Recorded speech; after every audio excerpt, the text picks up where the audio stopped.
BBC Sounds. Music, radio, podcasts.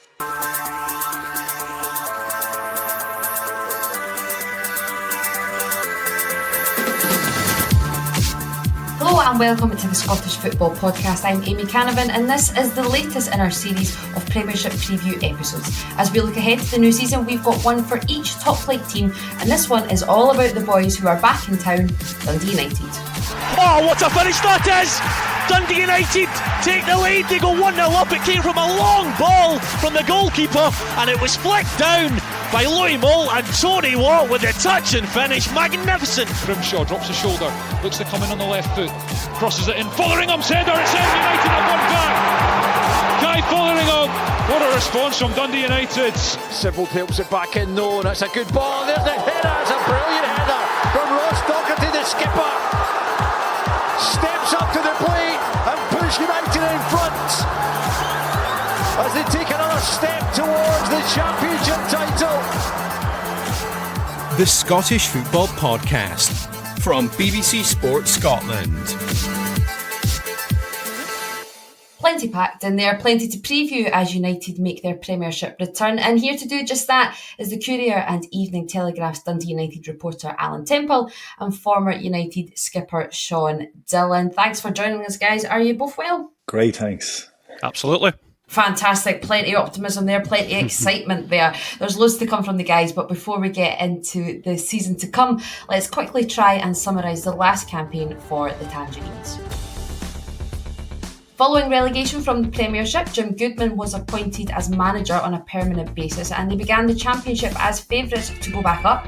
They experienced a difficult start to the season though, being knocked out of the League Cup at the group stage after losing to Spartans and Partick Thistle in their opening games. And the Cup woes continued. They lost on penalties to League One side Queen of the South in the third round of the Scottish Cup. But United went 14 games undefeated in the league until challengers Raith Rovers beat them 1-0 at Tannadice in December. They would prove too strong though and eventually sealed the title and automatic promotion with 75 points. Craig Sibbald was the player of the year and Louis Moult their top goal scorer.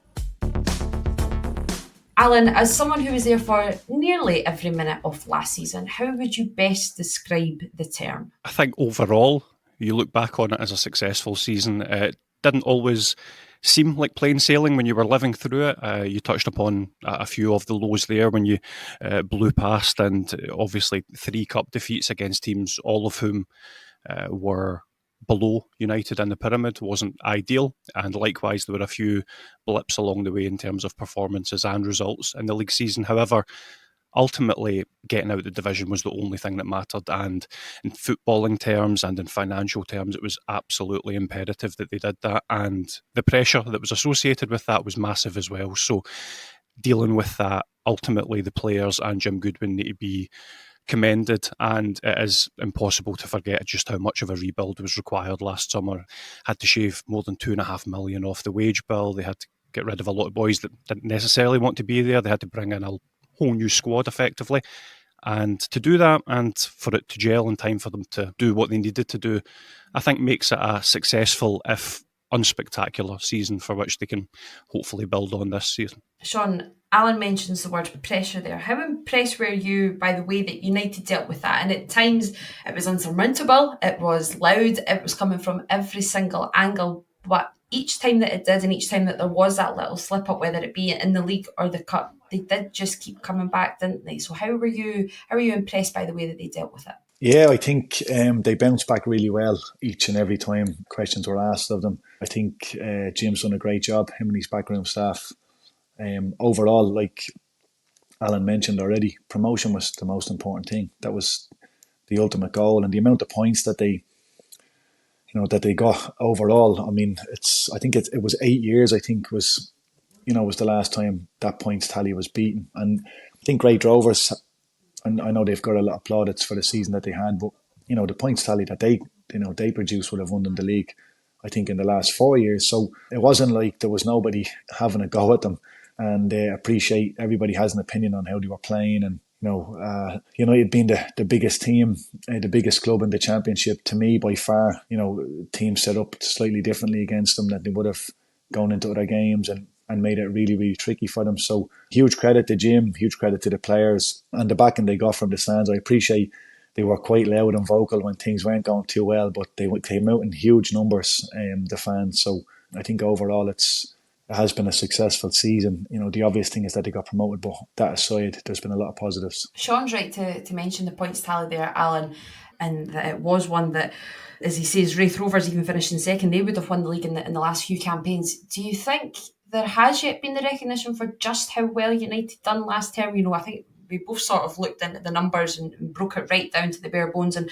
records were broken left, right and centre, but there still wasn't that fanfare. Even on the final day of the season, the tifos and whatnot were spectacular, but do you think there has yet been that sinking in just how successful that season was yet among the United support? Perhaps not, and perhaps there never will be, in all honesty. I think there was a disappointment among the fan base that United were in that division in the first place, and I think that cast a shadow over the entire campaign, and I don't think that's necessarily fair, in all honesty. I think it wasn't that group of players' fault, the division they were in, largely, although there were a few, obviously, guys that were part of the Premiership campaign that got relegated. However, you know, they did the job that was ahead of them, and I think you saw the celebrations on the last day and the pitch invasions, and I think there was an outpouring of joy. There was an outpouring of relief, but ultimately, I think that will probably be it. I don't think anyone will ever look back and say what a glory campaign or anything like that. Just because United should not be in the Championship, despite the fact that, disappointingly, they obviously have spent quite a few years at that level in recent times. So there might not be a great looking back or fondness on the campaign, but ultimately, there was a celebration at the end, and at that point, I think it was about 2 days afterwards that fans started talking about who they were going to sign next season and what position they should be looking to finish. So that's life at Dundee United. They're in terms of finances and stature, they're the sixth biggest team in this country, and there will always be a case of looking forward and what's the next challenge and can they kick on in the top flight, and that happened pretty quickly, while other teams might have still been celebrating the Championship. It is all about looking forward, and we will get onto this season coming. But just before we do, Sean, one final question to you that we've asked all our former pros, well, not former pros, you're still a pro, but former pros at said club that we are previewing. What would the score out of 10 be that you would give United's season last term? I think probably an 8. I think, look, if you win the league, it's 10 out of 10. The disappointment, obviously, was the League Cup campaign early on. The loss to Spartans, you know, the Queen of the South defeat, and then obviously the fact that, you know, the Challenge Cup, you're involved in that. So I think 10 out of 10 for winning the league, but you got to drop a couple of points for the cup defeats. But I think everybody would have taken that. I'd like to think they would have taken that at the start of the season. Right, let's get to this upcoming campaign then. And this is what it was always about, United getting back to the top table. Now that they are, Alan, we're going to throw it to you on a scale of 1 to 10. How optimistic are you feeling heading into the new season, and why? What is the signs that has the optimism flowing within Alan Temple? I would say perhaps let's call it a 7. I've been quite excited by a few of the new faces. Christian Drapanovsky, I think, looks a very talented player, as does David Babinski in midfield. Down towards the corner, Babinski whips it in right-footed, and it drifts into the back of the net. Harry Stone couldn't get there, and it looks like David Babinski has his first goal in Scottish football. I think Will Ferry looks a very, very accomplished left wing back, and there have been signs in the League Cup game after the Falkirk match that there is a growing aptitude in this new kind of 3-4-3 shape that Jim Goodwin's trying to implement that make me think there could be something there. And I think there's a decent squad in terms of unknown talents who look like they could have something about them, and experienced pros, Declan Gallagher, Louis Moult, Craig Sibbald, guys that, you know, you can hang your hat on in terms of quality and experience. But having said all that, you'd be talking about 9 or a 10 if that was all it was. There is also a level of the unknown there. Those new signings that I've mentioned, none of them played in Scottish football before. Ryan Strain, the marquee signing that has played in Scottish football before and will be out for a considerable period of time. That's a real hammer blow. And even looking beyond that, for all the quality and experience, guys like Declan Gallagher, Louis Moult, Tony Watt, Kevin Holt have, all of them are either on the fringes of things at the start of this season, are coming back off slight injuries, and I'm reluctant to even mention this because we're on the podcast with a man that's still absolutely strolling it in his 40s, but are guys like Kevin Holt and Declan Gallagher obviously had wee knocks and niggles, Lou Moult as well, and are coming back from that. So there will be an element of unknown. There's an element of unknown in terms of the boys we are familiar with, how they'll step back up into the Premiership, and there's an element of unknown in terms of a lot of the signings. So I've been heartened by what I hear about the boys in training. I've been heartened by what they're trying to do, but there's a huge element of unknown that hangs over the season until they're properly tested against teams that are established Premiership outfits, and that will happen on day one now, because that's a handy Dundee side. We'll not quite know how ready they are for the Premiership campaign. The unknown, Sean, are you excited by the unknown? Are you a little nervous by the unknown? What do you see in this side that perhaps fills you with a little bit of confidence on the Premiership return? I think a bit of both, yeah. A little bit nervous about it and a little bit excited. Alan's summed that up really well. I still think there's a lot of business to be done. I think the squad now, compared to what the squad looked like in September, I still see 3, 4, potentially 5, maybe, more new faces. And it's a slightly different time, really, because you look at, Chris Mockery moving on, Logan Chalmers, Archie Meagason. I know there's been a lot of outs, but in regard, 3 or 4 there, that academy lads that have been in and around the squad for a long time have finally left. There may be room now for others to step in, and, they haven't quite done enough to stay at the club, into their mid to late 20s. Or moved on to bigger things like some others have done in the past. So it'll be interesting. Yeah, I do see still a lot of change. So I'm reasonably optimistic. But it'll be interesting to see how the new signings do long term. You've also got Coy Fodringham, who had great numbers last year in the Championship. Ross Graham is as well coming through. So you're hoping that they can really push on, and the more experienced lads around them can help them just get that level of consistency where they play, week in, week out at the top of their game. And then the new signings, unfortunately for Ryan Strain, that's a big loss. But yeah, the 2 North Macedonian lads are looking really good at the moment. You mentioned youngsters there, and we are recording just before United take on Buckie Thistle, which means in the last game, the last goal that United scored was via Brandon Forbes. Sean, talk us through that blimmin' goal. Plenty forward for Dundee United. It is Forbes! Oh, it's spectacular! It's unbelievable! Brandon Forbes with a goal of the highest quality. Called the free kick from 25 yards in off the crossbar. Harry Stone had absolutely no chance. What a moment for Brandon Forbes! Oh, just incredible. Yeah, it was brilliant. I got a good buzz. Me little fella Shay came running sprinting into me. I was in the kitchen at the time. And he was like, "You need to see this." It was brilliant for him to even have the confidence to go and take a go at it from that distance out. So listen, I don't know loads about him, but I've heard a lot of good things over the last few weeks, even prior to him getting the goal. So delighted for him. And again, you're hoping that he can kick on and get more time.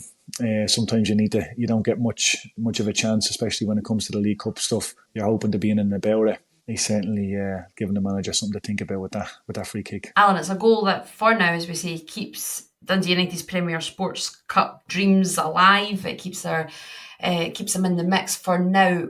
What is the necessity, or what is the desire for United to have some sort of success, or what is deemed success in the Cups this term? There obviously is always that tangible connection with the Scottish Cup. There's the desire always to reach the latter stages, but the Premier Sports Cup as well, given the poor runs in both last season, what is the need for it? Has it perhaps been put on the back burner a little bit, given that it's all about being back up in the top flight, or is it that there needs to be solid cup runs this term? I think there's a really difficult balance to be struck because, as Sean will know, participating in the competition at the moment, you are always striking that balance. It comes so early that the notion that any squad or any team will be either ready in terms of their fitness, their signings, their fluidity at this point is probably ambitious. However, that's not to say they've chucked the competition in any way, shape or form. I think there's a real desire to get through. However, there's also a derby on August the 1st that looms really, really large, and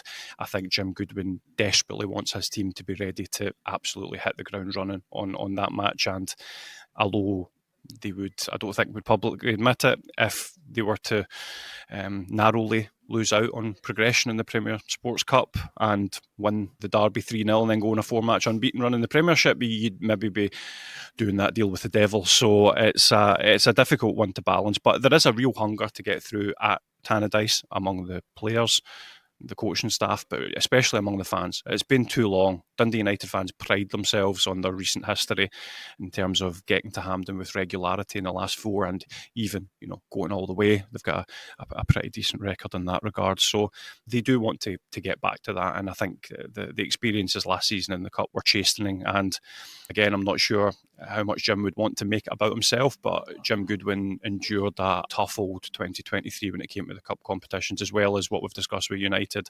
There was also Darvel with Aberdeen. That was part of the same calendar year. So I know I'm quite sure that Jim would love to get a great Cup run under his belt, but that would need to be allied with survival and hopefully thriving in the Premiership, which will be the ultimate priority for United. Too long without a Cup run, too long without a derby as well, so why not just throw one in on the first day of the season, Sean? When you saw the fixtures come out, that must have just been eye-opening, and it's a very, very tasty return, isn't it?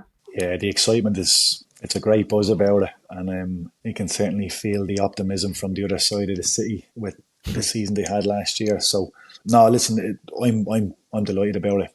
I think it'll be a great opener for both clubs. Obviously hoping that United will do the business, but I don't think they could have picked a better game to kick off the season for everybody, that's involved in both clubs. So yeah, there's huge excitement. Sell out within a few hours. It's going to be good, hopefully. The smile is beaming. We had Paul Gray on for the Dundee preview episode, Alan, and he predicted that Dundee would get 9 points from 3 games against United this season.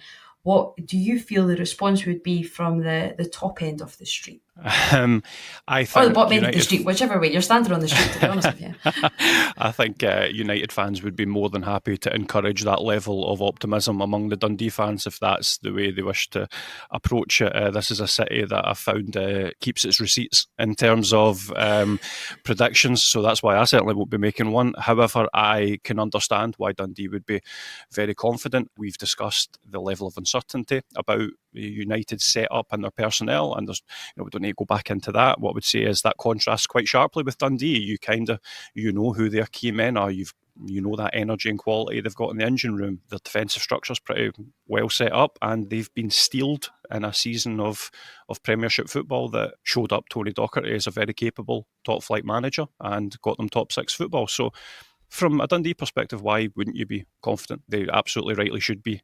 United haven't lost a home derby in 19 years. That will either hopefully give them confidence or maybe give them the fear that that's something that shouldn't even be mentioned for fear of jinxing them. So it's an interesting one to look forward to. And while I don't think any United fans will be going into it saying we'll definitely win this, I think they will be just happy to encourage, for once, Dundee crossing the road feeling like they're favourites and United just trying to do their talking on the pitch. Should they do it, Sean? I think it's a fairly safe bet to say that Craig Sibbald in particular will need to be on a game. What a season he had last campaign. I remember discussing him at length with Alan week in, week out, especially on a Friday night when BBC Scotland channel was following Dundee United TV at times it felt. But Craig Sibbald was outstanding and perhaps didn't get the recognition that he deserved.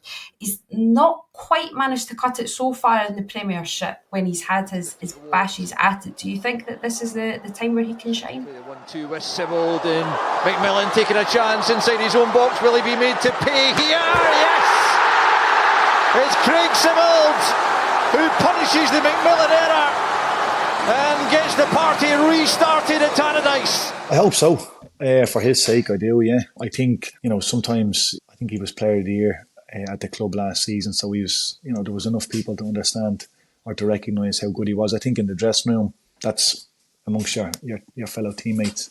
I'm sure they recognise how good a job he done, and I think that's probably the most important one coming from a player. When you've got the respect of the boys around you and they understand what you bring to the team and what you do to help them.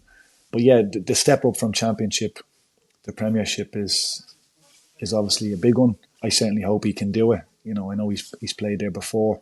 But yeah, again, time will tell. It'll be interesting to see how, it's very hard to judge right now because, playing Falkirk, Stenhousemuir and Ayr isn't going to show up the challenges that are going to come when the Premier League season starts. So I'm optimistic about it. I really hope that he does do the business. He did miss out on the Championship Team of the Year, which is the recognition I was referring to, because you're spot on, Sean. He did get the recognition within his own camp. Louis Moult did make Team of the Year, though he's back in the top flight as well. Alan, is there that sort of belief that he will at least guarantee you goals for United? There's certainly a belief in Louis Moult that he does. That's one of the great things about speaking to Louis. He is a man that's unshakable in his confidence, and I think he's an absolutely brilliant guy for Dundee United to have in their dressing room. He sets standards, he encourages people, he demands a hell of a lot from others and himself. And I think he's really looking forward to the campaign and the chance to maybe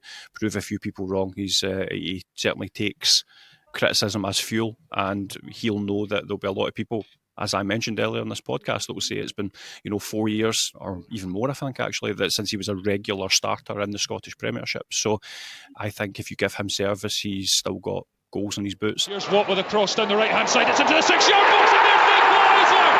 Louis Moult heads in from 3 yards, and United are back from the dead before the break. Louis Moult in where you'd expect him to be. I think he showed that just even against Steny. You showed that if you get that service to him, he can score goals.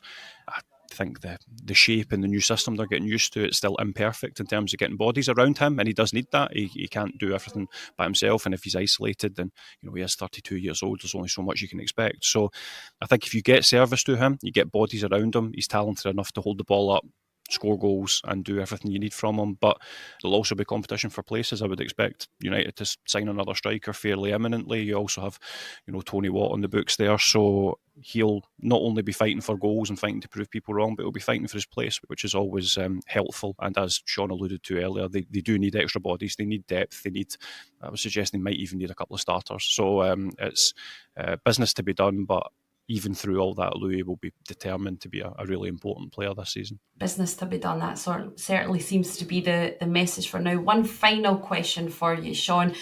A general prediction for the season. How is it going to go? And perhaps one specific thing that you think will happen. What I would like, 2 Grey Cup runs and a top 6 finish for European football. Nothing greedy. Greedy. I'll take that. I think surviving, I don't like saying that, but I think making sure you're in the league for the following season is number one. I think the cup competitions is important to the fans. I know it might come across as being sounding silly, but away days and going to Hampden or even getting close has been something that has been done regularly. So in recent times, so there is an expectation there. For now, it's time to wrap things up. Thank you very much to Alan and Sean for joining us, and thank you for listening. Don't forget, we've got preview episodes for each Premiership team, so to make sure you're across everything you need to know as we head into the new season, have a listen back over the ones that are already out. And to be alerted when new episodes are out, subscribe to the Scottish Football Podcast on BBC Sounds and have push notifications turned on in your phone settings. For now though, the previews are over. Let play commence. We'll catch you soon. For everything you need to know about your team this season, download the BBC Sport app. All the latest news, goal updates, stats and scores, and insight and analysis.